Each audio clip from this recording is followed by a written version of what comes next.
கர்த்தருடைய நாமம் மகிமைப்படுவதாக. கிறிஸ்துவுக்குள் பிரியமானவர்களே, இந்த நாளிலும் இயேசு கிறிஸ்து ஊழியம் செய்த நாட்களில் அநேக வியாதியஸ்தர்களை அவர் சுகப்படுத்தினார். அதில் ஒருவன் சுகம் பெற்றதை இன்றைக்கு நாம் தியானிக்க போகிறோம். மத்தேயு எழுதின சுவிசேஷம் 10ஆம் அதிகாரம் 46 முதல் 52 வரையிலான வசனங்களிலும், லூக்கா சுவிசேஷம் 18ஆம் அதிகாரம் 38 முதல் 43 வரை உள்ள வசனங்களிலும் ஒரு குருடன் சுகம் பெற்ற சம்பவத்தை நாம் பார்க்கிறோம். ஆம், அவன் பெயர் பர்த்திமேயு. பர்த்திமேயு என்றால் அசுத்தமானவனின் மகன் என்று பொருள்படும்.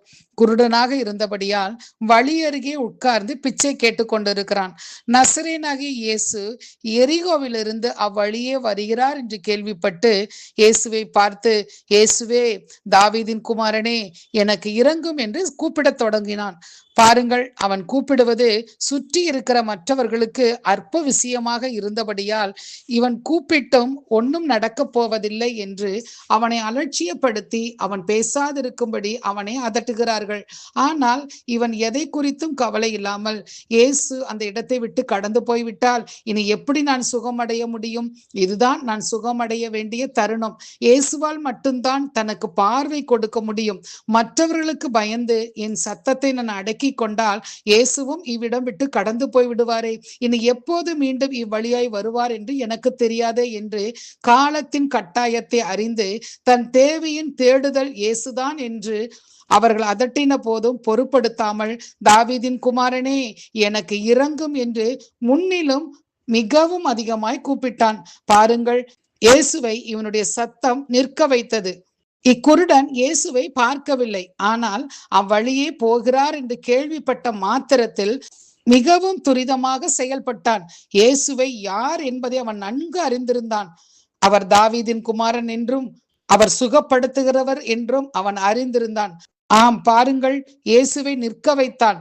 இயேசு அவனை அழைத்து வர சொல்லி, நான் உனக்கு என்ன செய்ய வேண்டும் என்று அவன் தேவையை அறிந்து அவன் விருப்பத்தை கேட்டு அதை நிறைவேற்றுகிறவராய் அவனிடத்தில் கேட்ட பொழுது அவன், நான் பார்வையடைய வேண்டும் என்கிறான். உடனே இயேசு அவனிடம், நீ பார்வை அடைவாயாக, உன் விசுவாசம் உன்னை ரட்சித்தது என்று சொல்லி அவனுக்கு சுகம் கொடுத்தார். ஆம் பிரியமானவர்களே, இயேசுவிடம் அற்புதத்தை சுலபமாக பெற்றுக்கொள்ள முடியாது. இக்குருடனை போல இயேசு யார் என்பதை நாம் நன்கு அறிந்திருக்க வேண்டும்.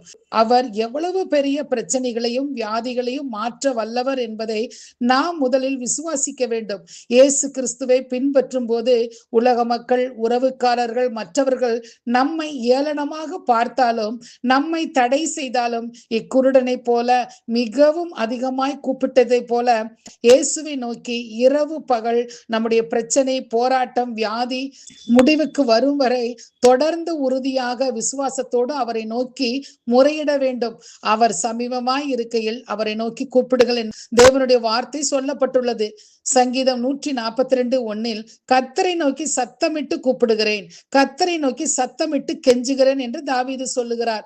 கூப்பிடுகிற எளியவனை அவரை விடுவிப்பார். சங்கீதம் 72:12 சத்தமிட்டு கூப்பிடுங்கள், மற்றவர்களையும் சூழ்நிலையும் பார்க்காமல் தேவனை நோக்கி அவர் இரக்கத்திற்காக இரவு பகல் என்று சொல்லி அவரை நோக்கி ஜெபியுங்கள். கட்டாயம் தேவன் உங்களுக்கு இரக்கத்தை கட்டளையிட்டு உங்கள் பிரச்சனைகளை சீர்படுத்தி சரிப்படுத்துவார். கர்த்தர் தாமே உங்களை ஆசீர்வதிப்பாராக. ஆமென்.